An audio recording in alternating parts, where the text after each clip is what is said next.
Father, I stretch my hand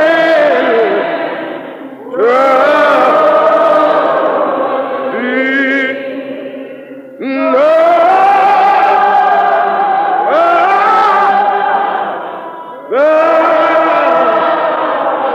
help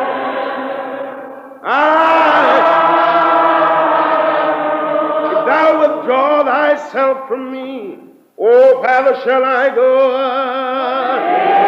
Let the whole church say,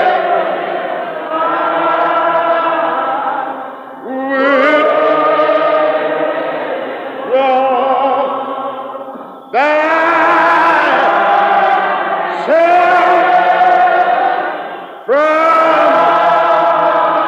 from me.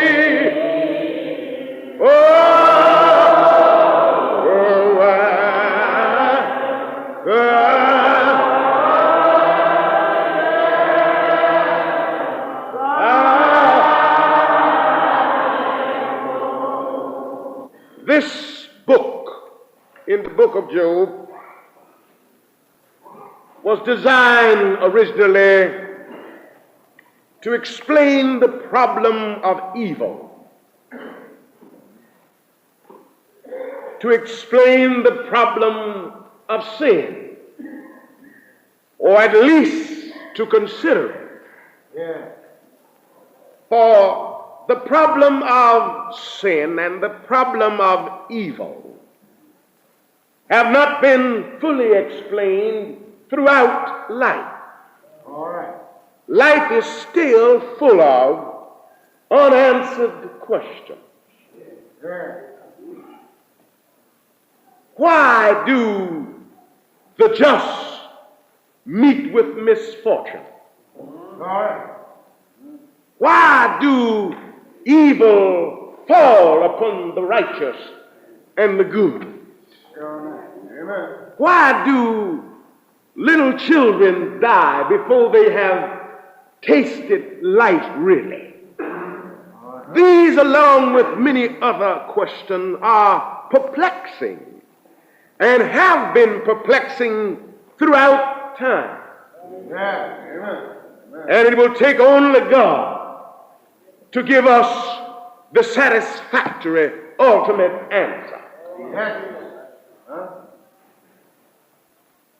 No wonder the Christians, in anticipation and in contemplation of this, sang years ago, we'll understand it better by and by. Yeah. Amen. By and by, when the morning comes, when all the saints of God shall have gathered home, we'll understand it better by and by. There are a lot of things that we'll have to wait until that ultimate day to understand. But consider this Job story, for example. The story starts and opens, this beautiful, this dramatic story, open with the sons of God going up before God to worship and to pay adoration to God. But among them was Satan himself. And thank God that even though Satan may be among the just, his presence never go unobserved by God. But there's another thing about this. It seems that there is no society of people where Satan is completely absent. We like to say that Satan go to the choir rehearsal sometime. Satan meet with the deacons and trustees sometime. Satan meet in the usher board meetings. Satan meet in all of the gatherings, even of the righteous and of the godly. But God always observed his presence. Hence the question, from whence cometh thou, Satan? And Satan said, well, just from to and fro, up and down through the earth. Yeah. Satan did not suggest that he had been visiting any particular community, but he had visited with satanic influence and satanic effect on all of the communities. There are those who would like to make us feel that Satan is in just certain communities. Some folk want to make us think that Satan is only in Paradise Valley, or that Satan is only on Hastings Street. But we have found that Satan is in any community. Satan is on all of the boulevards. Satan is in all the fashionable communities. Wherever men live, Satan is there. Wherever men reside, they have to guard against and watch out for evil influences. But Satan is there. Listen, if you please. The Lord said to Satan, have you considered my servant Job? Satan said, in effect, yes, I know Job. Just as I know all of the rest of the folk, I know Job. All right. Amen. Have you considered that he, said the Lord, that he feared God and shun evil? Satan implied that the only reason why that Job feared God and shunned evil was that God was bribing Job. But Satan said, you have a hedge of blessing around Job. You have surrounded him with security. And anybody would fear you and serve you if you did that much for him.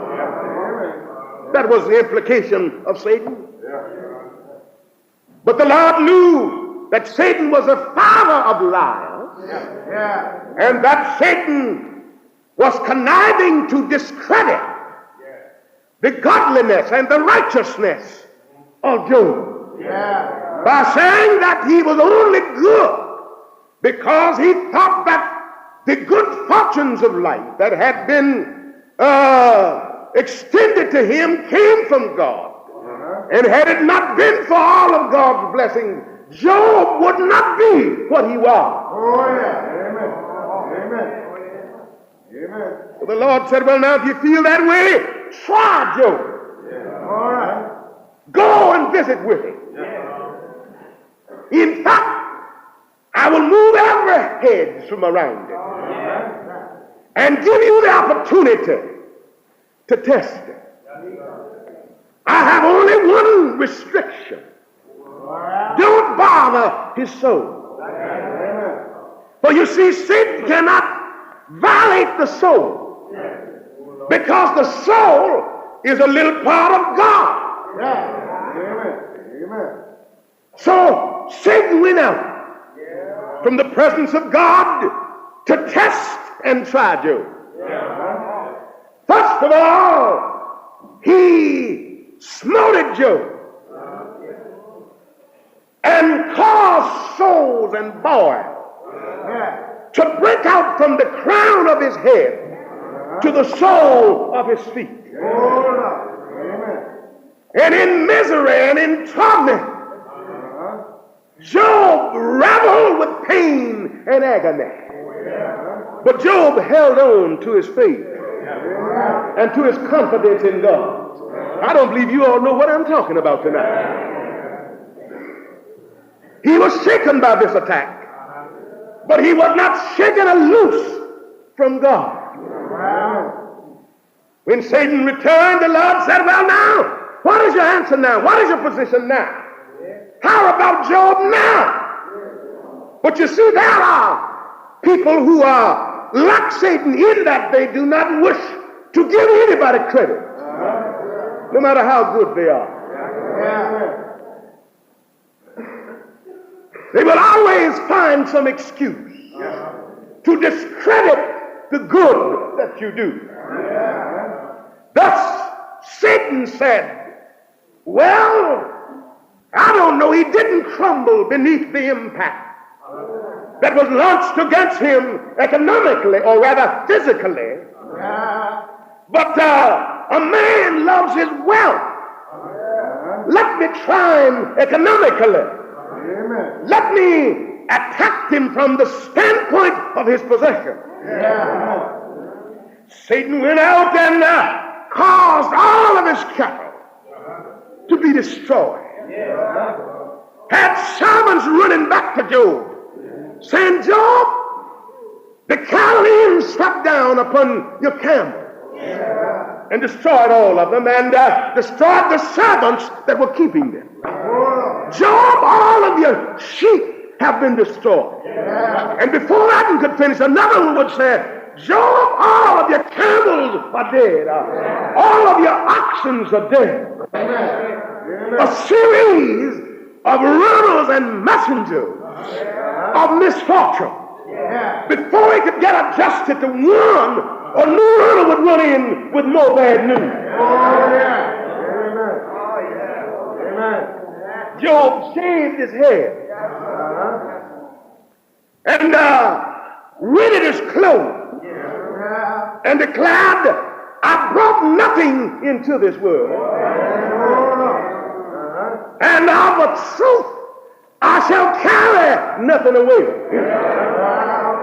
There's no need of me fretting. There's no need of me losing my equilibrium. There's no need of me forsaking God because of these troubles. For after all, those things did not originate from me. The Lord gave. It wouldn't be wonderful if everybody thought about their troubles like that, thought about what they had lost from this standpoint. Some people lose what they have. Some people run into a stream of bad luck and crack up. Some even commit suicide. Some quit the church. Some take all kinds of radical positions. But Job's position is the only position to take. He said the Lord gave, and the Lord has taken away. I'm not going to curse. I'm not going to denounce God. Blessed be the name of the Lord. I wish I had somebody here to pray with me. And when Job did not crumble under either the physical attack or the economic attack, then Satan decided to attack him from the standpoint of the love for his children. While all of his 7 sons and 1 daughter were feasting at the elder brother's house, while they were dining and wining and having a wonderful time, Satan wrapped himself in a hurricane and struck one corner of the house and caused it to cave in on all of Job's children and kill all of them at one time. And when Job knew anything, a runner was running to him saying, Job, all of your children are dead. It's bad enough for one of them to die, you know. But it must be trying for all of them to be swept away at one time. When Job did not fall under this attack, then Satan launched a conjugal attack or a conjugal attack upon Job. That is, he struck him from the standpoint of his wife. You know, Satan brought down Adam through his wife. Satan brought down Samson through a woman. And Satan have brought down many emperors, men of power and position through this same way. So he struck at Job through his wife. Job had lost his health.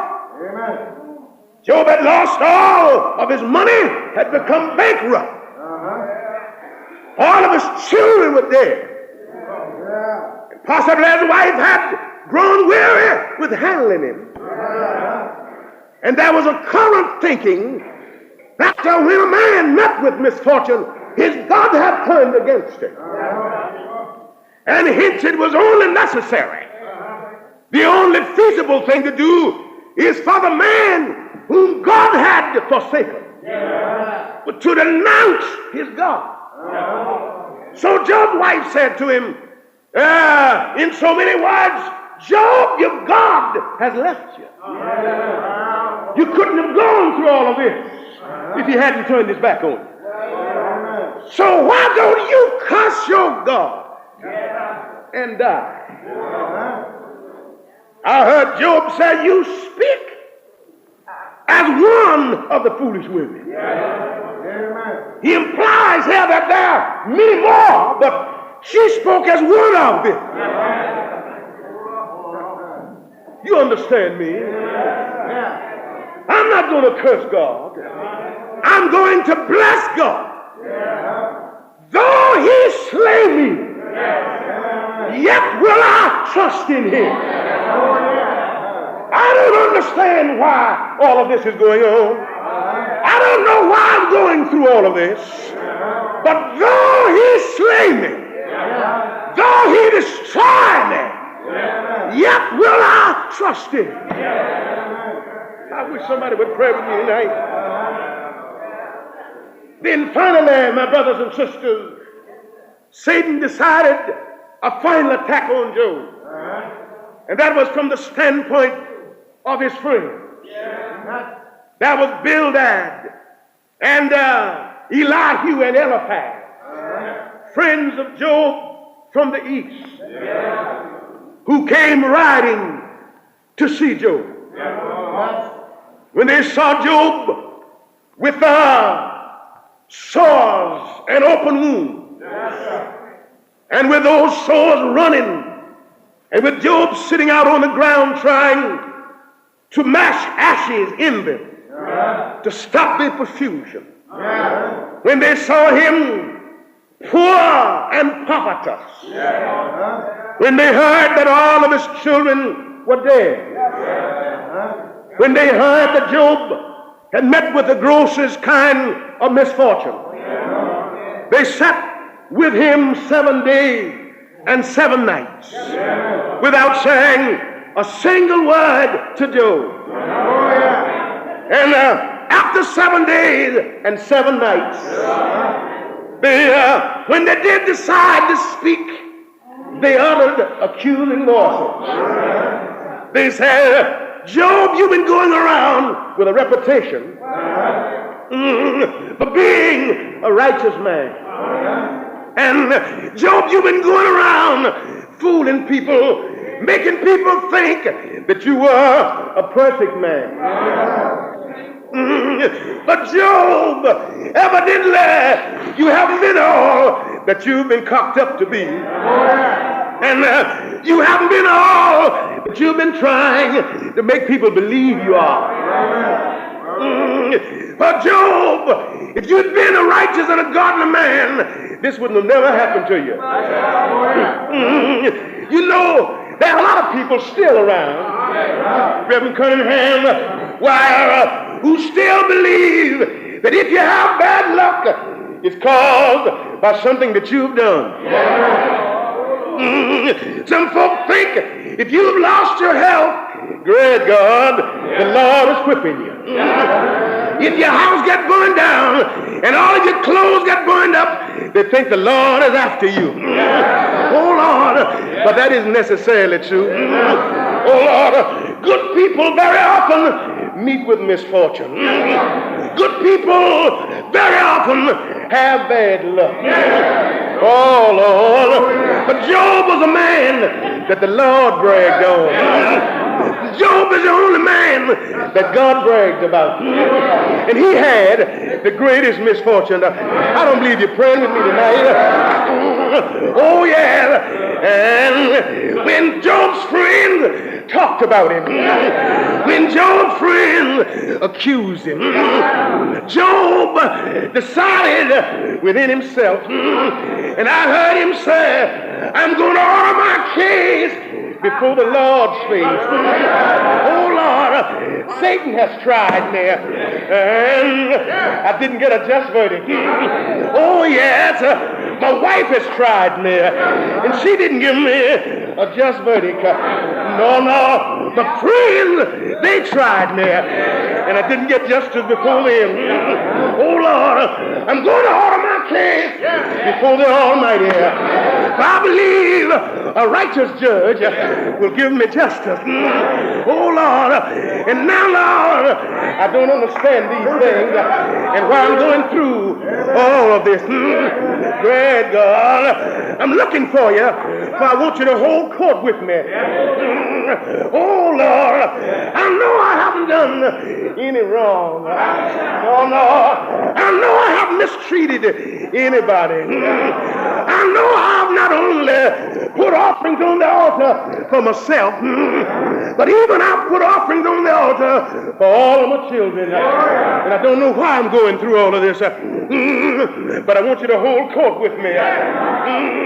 I've been looking for you and for your judgment seeker. I've gone back over the path and I can't find you. I've gone to the right and to the left and I can't locate you. Great God, but I'm going to go in the way of righteousness, believing that I'll find your seat one of these days, believing somewhere and somehow I'll get a hearing before you. Oh Lord, I don't know why my children are dead. No, I don't know why I lost my health. Oh Lord, I don't know why I've lost all my property. Lord God, I don't know why my wife turned her back on me. No, I don't know why my friends went against me and hold me in condemnation. Oh Lord, but there is one thing that I do know. I know, I know my Redeemer lives. I know he lives. I know he lives. I'm not able to find him yet. I'm not able to get a hearing before him yet, but I know he lives. I know. I don't know a lot of things, but I know that my Redeemer lives. Maybe you don't know what I mean tonight. I know. I don't know why trouble rises in my life sometimes. I don't know why storms rise. I don't know why I'm tried and why I must go through trouble. But there is one thing that I do know. Yes, I know it. Yes, my Redeemer lives. And I see him as he stands at that ladder there. I know he lives today. Is there anybody in here that know he lives today? I know he lives. The reason I know he lives,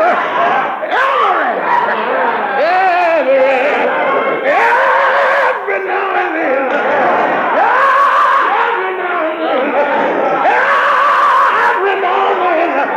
I feel it burning in my heart. Don't know a lot of things, but I know he lives. Do you know he lives tonight? Do you know he lives tonight? Listen, no matter what happened to you, no matter what you go through, no matter how you're tried, hold on anyhow. Hold on.